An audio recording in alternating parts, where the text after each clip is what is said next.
weeks ago, I discovered Dungeon Meshi and it absolutely changed my life. For a while, it was the only thing I was able to think about. Between commissions, making YouTube videos, and personal projects, all I've been doing has been watching Dungeon Meshi, reading Dungeon Meshi, making my friends watch Dungeon Meshi, looking at fan content of Dungeon Meshi, drawing Dungeon Meshi, making my sister watch Dungeon Meshi, thinking about Dungeon Meshi, staring at my little Laios keychain my friend got me a Momocon and trying not to cry because oh my god, it's Laios! I really like this series for so many reasons. Another thing I really love, get this, Hatsune Miku. I know, right? You would have never been able to guess. So when Frunsi reached out to me asking if I could review their RubensTab T8 standalone drawing tablet, the next thing I said was, yes, of course, because this tablet looks wonderful. But then I said, how would you feel about me reviewing this tablet and making the art in the video a little themed type of thing? If you're watching this video right now and it happens to be about me crossing vocal synths over with Dungeon Meshi, then they said yes, baby! Also, this tablet is seriously something special. When I first heard about it, I got super duper excited because not only is it a screen tablet, it's a portable, no PC required screen tablet, which was literally my childhood dream before my sister told me, hey, that's not real. Now it is! Right now, I currently have my iPad, which is great for that kind of thing. I can't imagine my life without it, but it cost me around $650, and that's not counting the Apple Pencil and the fact that both of these purchases were made on Black Friday. If I hadn't bought them when I did, these materials combined would have cost me over $1,000. But this tablet on Amazon was only $150. For even just the concept of a drawing tablet you can bring anywhere and everywhere, don't need a computer to connect it to, and can touch the screen to zoom in and out on, just like a much more expensive iPad, that money is mad worth it. This would have changed my life as a young artist. There are probably so many more pieces or even just simple fun sketches I would have made on the go with this thing. Hey, I'm even excited to use this now as a 19-year-old college student who already has an iPad. But I haven't received the tablet yet, so I'm waiting for unboxing time. For now, let's talk about Dungeon Meshi and the drawing I'm gonna make. I'm not gonna waste too much of your time here, plus every praise towards the show that could possibly be given has already been given because I'm over a year late to the hype train. But I feel like a show hasn't made me this crazy in a really long time. Fantasy worlds destroy me on a level that I literally can't comprehend because all of that world building makes it so fun to just sit and think about for like hours. Also, literally everyone in the cast is neurodivergent, which speaks volumes as to why it appeals to me. So because I am the way I am, I found my brain hovering around the Dungeon Meshi zone, and then when I looked down, I saw Hatsune Miku, and oh my god, Vocaloid is like my #1 thing ever. So when my lifelong interest merges with a current hyperfixation, I blink and get an image like this in front of me. Let's go through who's who, one by one. First off, obviously, we get Miku as Laios. One of the headcanon personalities I have for Teto could fit here too, but I felt like it just had to be Miku. Like, that's the main character, and that's Hatsune Miku. I feel like Miku can encapsulate both Laios' diligence and excitement very well, and she's cute and silly, and Laios is both of these things. I'm gonna stop talking about Laios now, because then I will go insane. Next, we have Marcel, who I use Sukone to represent. Now, I know what some people who don't like Tay might be thinking. Ew, why would you do that to Marcel? Ew! But I will not be having that on this channel. We love Tay here for all of her quirks. I feel like Tay would be a very combative person, and while Marcel is definitely kind-hearted and Tay is, well, I feel like she'd fit the role of picky and eager to impress in a very cute way. And along with that, Marcel's unwavering love for Fallon is something Tay could relate to. Next up, we've got Chilchuck, who I chose Akita Neru for. Do I even really need to explain this one? I feel that the main difference between the two is that while Chilchuck actually does things, Neru is the definition of apathetically lazing around. Though it is kind of funny considering that Chilchuck doesn't help out in fights. It's 100% because of his size, but I feel like Neru would be the same way regardless. Both Neru and Chilchuck just have this casually mean, I would spit on you if I was a worse person vibe going on that I don't think I really had another choice. Next, there's Senshi, who I made. This works in so many ways to me. First off, you've got the iconic Miku Teto duo because of Laios and Senshi. Then I feel like Senshi, at least for a while, had this air of chaotic neutral mystery around him because his brain is just constantly locked in on exclusively food. And he's also just so strange and petty and dad. And Teto, to me, is a chaotic neutral kind of girl. She doesn't fit Senshi 100%, but she fits his eccentricities, and that's very, very fun to me. And last but not least, we have Fallon, who in my vocal synth dreamland is played by, if you watch my videos, you already know who I'm gonna say, Yoani Haku! Fallon definitely isn't as cringe fail as her, but I mean, have you seen the bath scene? I feel like something this adorable has to be Haku. It would be a crime against myself if I didn't do such thing. Oh, and Miku being Laios makes Haku being Fallon extra cute because Haku's a derivative of Miku, meaning they literally are siblings. Well, that's all of them and a whole page of the script. So while we wait for the tablet to arrive, Izutsumi, Kagamine Rin, Namari, Cole, Shiro, my absolute abhorred, I hate Shiro, Gakupo, I'm so sorry I've done this to you, my love, Kabru, Gumi, Thistle, Kafu, Kensuke, Takaluka. Oh, hey, the tablet's here. I do not film much, very obviously, but we're doing an unboxing. Wait guys, I finally upgraded my life. I'm like a real VTuber now. I have gloves. Also, do you like my setup? My wife. All right, but it is here. Wait, actually, let me take the gloves off. Let's crack this open. I was so happy to have gloves, only to not use them at all. Hello? Oh my god, can you see that I burned myself with oil there? What happened earlier today? I was just like Dungeon Meshi and I mean, it's just like Laios in episode 2 of Dungeon Meshi.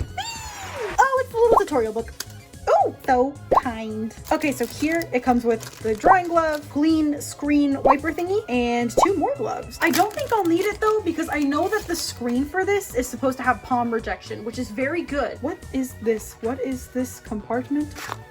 Oh, battery! This is a charging block for the actual tablet, I assume. What the? Lipstick?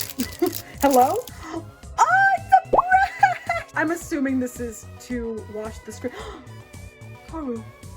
I'm assuming that these nibs will last a long time if there are only 3. I have some other tablets where the nibs have lasted forever. So if you're only giving me 3 nibs, I've got high expectations for your pen tip. And what is, should I understand what is going on here? It comes with a case. That's really nice that it comes with a case. That's where the camera hole is going to be. I thought it was really interesting that this had a camera because I saw that it had a camera and I was like, why would a drawing tablet need a camera? And then I was like, oh, it's probably to take pictures of yourself or objects around you for reference. Having photographic references is a really good thing, and then you don't have to move them from one device to another. You can just take it with this and then reference it on your app. The pen! Oh, give me the pen. Give me, yay, the pen! Oh, it's kind of heavy. It feels like a pencil. I'm not used to things feeling like pencils. Now we have the tablet itself! Yay! Oh, don't reflect me, please.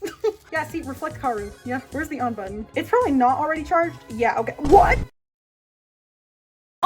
Right, so on to the drawing portion of the video. For this art, I wanted to feature every character, which I definitely ended up regretting later because this took me a bit to finish. But I love the end result so much that I'm really glad I didn't give up. I initially wanted to draw something like this illustration from the Daydream Hour art book, but then I thought, well, nothing wrong with just standing there character sprite styles, especially because that would give me an opportunity to draw them all interacting a little bit. I don't think the end result has the most riveting interactions in the world, but I think they're pretty cute, which is exactly what I wanted to go for. Now let's talk a little bit more in depth about the Frunsi RubensTab T8, because without Frunsi, this video wouldn't even exist. Let's go! Like I mentioned before, the RubensTab T8 is a completely portable drawing tablet that does not require a connection to another device. This is because it's basically an Android tablet that comes with a better pen than your average stylus. Seriously, have you ever tried drawing with a stylus? It is awful. The pen is battery powered, which I mentioned not usually liking, but with something like this, that's kind of unavoidable. If your tablet is standalone, it's gonna need some way to charge. And as you saw, the tablet did come with an extra battery and a battery inside of the pen already. So even if I'm not a fan of battery power, this isn't so bad, and it's unavoidable again. The tablet also comes with 4 gigs of RAM and 64 gigs of storage, meaning you'll be able to draw for a while before you run out of space. Android tablets with that much storage are around the same price, but they don't come with a digital pen and all the other goodies from the unboxing,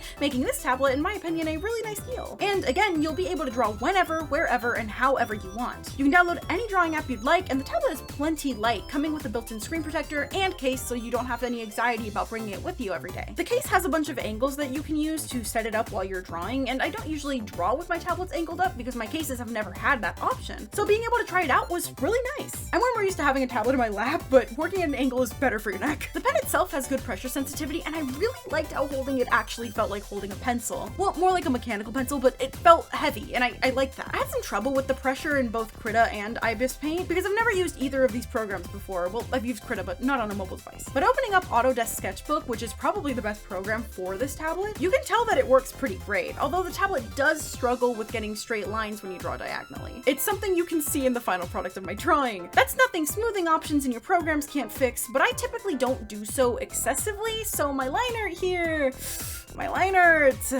let's not talk about my line art. My intention was for this to be quick and rough, considering I was drawing 5 entire characters and didn't want to spend too long on the piece, but since my art's usually cleaner than this, I'm definitely gonna have to turn up the stabilization on my brushes when I use this tablet again. Personally, my drawing experience with this tablet was alright. If I wasn't so used to my super expensive, rich queen level materials, I definitely would have had an easier time navigating this. I'm a bit privileged now, as they say. Sketching and coloring were perfectly fine, but again, I did struggle with line art. If your style's a lot less restricted to thin, straight lines like mine is, the RubensTab will be better for you. I also noticed that the screen had a bit of trouble registering when I wanted to zoom in and out and when I wanted to undo, at least in Ibis Paint. But you know, I've described all of these things to my friend and she's still frothing at the mouth for me to give her this tablet when I'm done with the video. She's one of the people it would be great for. She's someone who draws on her phone with her finger, so the idea of a budget tablet with an actual pen is really exciting to her. I can imagine it would be a far more comfortable experience than drawing with your finger on a small screen. Plus, you'd get pressure sensitivity. She's really excited for me to let her have it.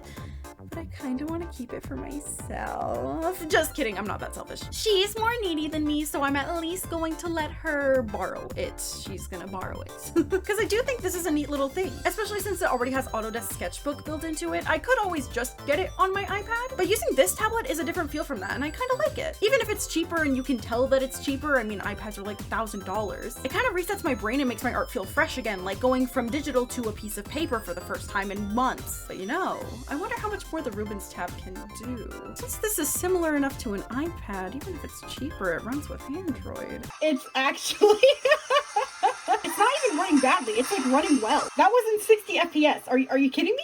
If you're ever in need of a 64 gig tablet you can use to draw and play D4DJ on, or any game for that matter, this is all you've ever wanted. I think this tablet is great for beginners, especially if you're a beginner to screen tablets overall. I like this thing a lot more than other screen tablets you have to plug in and use as a second display, because you can actually pinch at the screen to zoom in and out. And again, you don't have to plug it into anything. I've used large screen tablets before, and having to adjust to not being able to touch the screen is always a bit of a nightmare for me. Plus, I honestly like drawing materials tinier. I've noticed not a lot of people share this preference, but to me, drawing smaller is far more comfortable than drawing larger. So I think the size of the RubensTab is great, but I will say if you're not a beginner artist or someone looking to get a screen tablet on a budget, this might not be the tablet for you. You certainly can use it as a veteran, but if you've used something far more expensive in the past that can do the exact same things, like again, a $1,000 iPad, this might feel a bit clunkier to you. As cool and affordable as this is, I have to be honest about that. But hey, for an on-the-go, easy to navigate and cheap option, again, $150 on Amazon, the RubensTab T8 is really good. So if you'd like to get your hands on one, check the links below and in the pinned comment to nab one for yourself. It helps out Frunsi and puts in a good word for me, so thank you for your consideration. So, as you've been seeing the entire time I've been talking, this is the art. The sizes are a bit off, but don't worry, I'll be fixing that once I'm done coloring. Miku's a bit too tall of a tall man. Plus, I want to push them closer together and add some little effects to give it some flair. Once I got to drawing, man, did I realize how fitting each of my character choices were. Putting Neru down there, giving Miku that untrustworthy look of, you're gonna do something weird, aren't you? Sparked so much joy. Same thing with Tay giving Tetra the, ew, what is wrong with you, seriously face. Drawing this was super therapeutic, with the only stressful thing having to be constantly referencing the Dungeon Meshi art book to make sure I was getting the proportions of each character's race right. By the way, Miku, elf. I had to make her a tall man here because she's Laios, duh. Rin and Len, half-foots. Luca, gnome. Kaito, tall man. Mako, dwarf. Gumi, elf. Gakupo, ogre. Una, gnome. Oh, the drawing's done! And there we have it! Vocaloid X Dungeon Meshi has become a reality!